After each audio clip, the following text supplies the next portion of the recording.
Hey Jim, it's James from MMIE class here to do my video reflection um, and answer the questions. So let's jump into it. I think this year has been a really good opportunity for me to really do some discovery and figure out what it is that I want to do with my career. You know, I came out of my undergrad not really feeling any sense of direction or desire to continue with what I did in my undergrad. And so I challenged myself to ask, what is it that I can really see myself doing for my career as the so something that is important to me has always been environmentalism and sustainability. And so I thought, how can I get involved in this and do something that makes an impact, a positive impact on the world. So with that, I managed to get an internship with an real estate investment management firm, specifically on the um, sustainability team. So it's been a really good experience.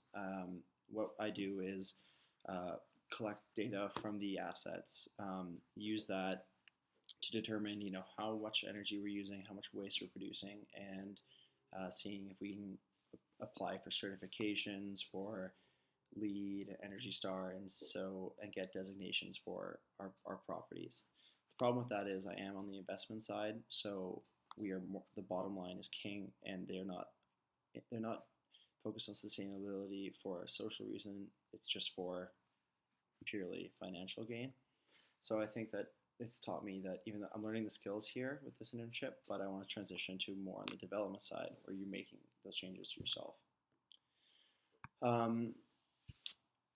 What I advice for someone trying to become a corporate innovator would be that you got to sell your ideology before you sell your innovation. So many large firms are totally risk averse. They don't want to change the status quo for something that's been working for them for years. So that's why it's so critical to be crystal clear about what the problem your innovation is solving and how it's going to impact the organization positively moving forward. You also need to get these ideas in the hands of those people that are able to really implement meaningful change. So I spoke to Neil Crystal. He's the president of Polygon Homes, which is a major home developer in BC. And Neil said what really launched his career was identifying that we can't build single-family homes forever. We have to build condominiums because there's only a finite amount of land in Vancouver, and we need to be proactive to this change as opposed to reactive. And he said identifying that problem and implementing a practical way to change it is what really launched his career and launched that innovation within Polygon. So that actually ties into one of my answers for the question 2, which is why can it be so difficult to be an entrepreneur? And that is one of those things is that the sad reality is that you can have a great idea, game-changing innovation, but you still fail. And that's just the way it goes sometimes. And timing is absolutely critical.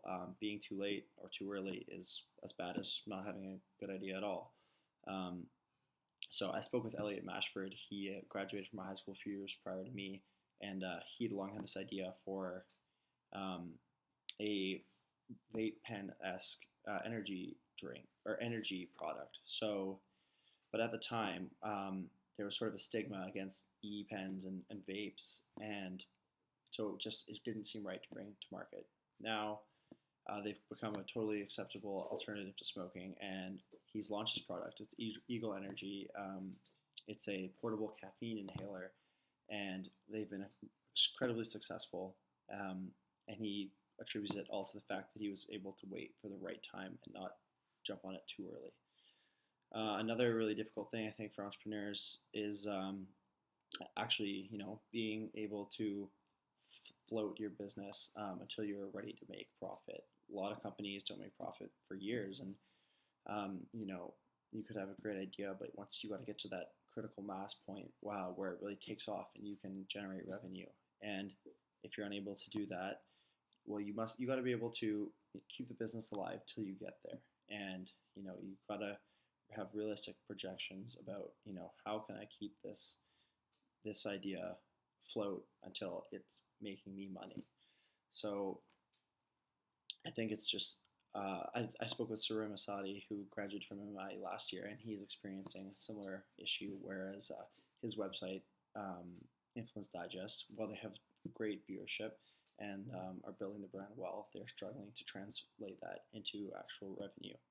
So it's just something that I think is absolutely key for entrepreneurs, is to know the risks they're taking and know that more than launching it, you have to be able to sustain the business till it makes revenue. So thanks for watching, Jim. I've loved the program and especially your class, and I look forward to seeing you hopefully at the May Bootcamp. Take care.